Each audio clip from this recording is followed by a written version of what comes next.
Então, pessoal, dando continuidade a essa parte aí relacionada aos camarões carídeos e peneídeos que estão dentro das subordens Pleusiematas e Dedobranquiatas, eu tenho que deixar claro aqui algumas diferenças que são de suma importância vocês conhecerem. Então, quando a gente fala dos camarões carídeos, a gente está falando do Macrobrachio rosenberg e do Macrobrachio amazônico. E quando a gente está falando dos camarões peneídeos, a gente está falando do Ditopenaeus vanamei. Então, é sabido, né, como foi falado em aulas anteriores, que o abdômen dos camarões ele é dividido em 6 somitos. Primeiro somito, segundo, terceiro, quarto, quinto e sexto para os carídeos, e o mesmo para os camarões peneídeos. Uma das diferenças marcantes é o que está colocado nessas setas em vermelhos aqui. O segundo somito dos camarões carídeos, ele sobrepõe o primeiro e o terceiro somito. Já o segundo somito dos camarões peneídeos, ele só sobrepõe o terceiro, e o primeiro sobrepõe o segundo. Então essa é uma diferença clara entre esses dois tipos de camarões. Né? Outra diferença bastante evidente é quanto a esse quelípodo nos camarões carídeos. Né? Então esse quelípodo aqui, ele se desenvolve bastante nos camarões carídeos e não se desenvolve nos camarões peneídeos, sendo uma outra característica marcante entre esses dois tipos de camarões. Além disso, a gente tem uma outra característica, pois nos carídeos, nos peneídeos, o olho ele é voltado para a parte externa, enquanto nos carídeos ele não é voltado para a parte externa. Então, uma diferença bastante marcante. A gente pode perceber que ambos, os carídeos e os peneídeos, eles apresentam algumas estruturas em comum, né? Por exemplo, no abdômen, eles têm aqui os 5 pares de pleópodos. Esses pleópodos são bastante utilizados para a natação. Na base do cefalotórax, tanto para o carídeo quanto para os peneídeos, nós temos 5 pares de patas, que são chamados de periópodos, apresentam as antenas, aqui que vocês podem observar, antênulas maxilípedes, né, que são estruturas relacionadas à manipulação do alimento, né, como vocês podem observar. Então, no sistema respiratório dos dois camarões, né, tanto carídeos quanto os peneídeos, os mesmos apresentam brânquias, localizado bem nessa parte aqui lateral, abaixo do cefalotórax, né? É um órgão que tem a função, além de respiratória, de secreção de gases. É também um órgão relacionado à osmorregulação, que permite aí o controle de sais no tecido. E é localizado na porção lateral do cefalotórax, como eu havia falado.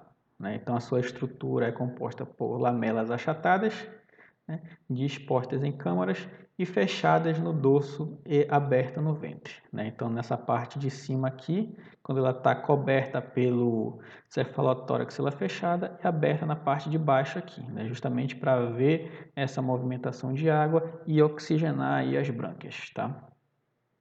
Uma das outras características dos camarões, né, que o principal pigmento respiratório é a hemocianina, o que vai diferenciar dos peixes, que é a hemoglobina, né?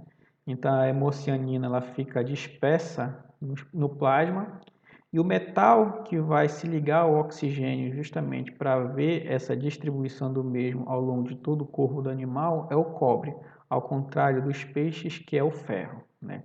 Então a principal função é fixar e transportar o oxigênio das brânquias ao tecido, né? Então a hemocianina ela é um pigmento respiratório dos camarões. Uma observação aqui é quando ela é oxigenada, a hemocianina ela se torna azul, né? Então, ao contrário da hemoglobina, que é vermelho, né? E após passar o oxigênio para os tecidos, ela se descolore. Os camarões são animais ectotérmicos, então, ou heterotérmicos, não conseguem manter a sua temperatura corporal constante.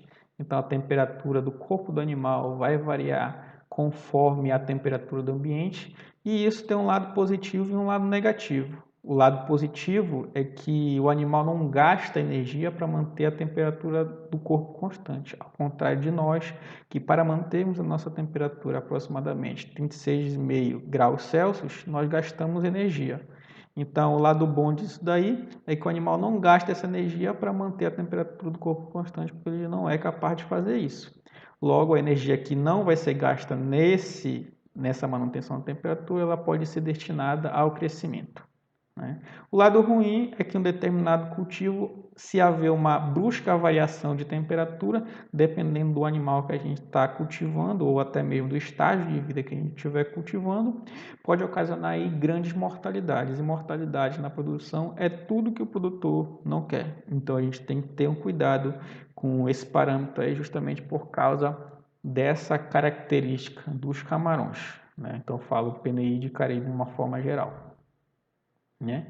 Em relação ao ciclo de vida, isso daí vai variar de espécie para espécie. Então, deixa eu colocar essa imagem que ela é um pouquinho mais didática, porque os camarões marinhos, né, ele tem parte do seu ciclo de vida no estuário, que é um ambiente de transição entre água doce e água salgada, e o ambiente marinho, né? Então, os juvenis e as pós-larvas, como vocês podem observar, eles ficam localizados no estuário. Então, eles habitam a zona estuarina. Por que eles habitam a zona estuarina? Porque é uma zona onde se tem uma grande quantidade de nutrientes e alimento em abundância. Então, para o seu desenvolvimento, há necessidade deles habitarem esse tipo de ambiente. Conforme eles vão amadurecendo, se tornando adultos, eles migram para o ambiente marinho, como vocês podem observar nessa imagem aqui, e é justamente no ambiente marinho em que há o que? A reprodução desses animais.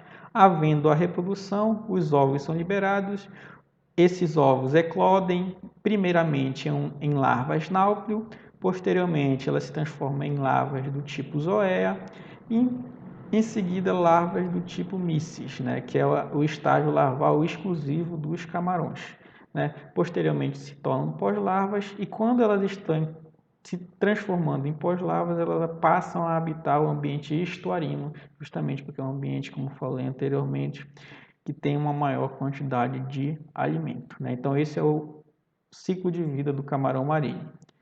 Então, já os camarões de água doce, eles apresentam algo em comum em relação aos camarões marinhos, pois os juvenis, as pós-larvas e as zoeias, elas ficam localizadas também no estuário. Entretanto, a diferença é que quando eles se tornam adultos, eles migram para o ambiente de água doce, onde ocorre o acasalamento e a liberação dos ovos, né? Então, quando os ovos eclodem de náuplio para as outras fases, eles estão no ambiente de água doce, mas vão migrando de volta para o ambiente estuarino, fechando o seu ciclo, né? Então, mais uma vez, justifico aí que os indivíduos mais jovens estão no estuário, porque eles precisam aí se alimentar e o estuário é o local onde se tem uma grande abundância desses alimentos.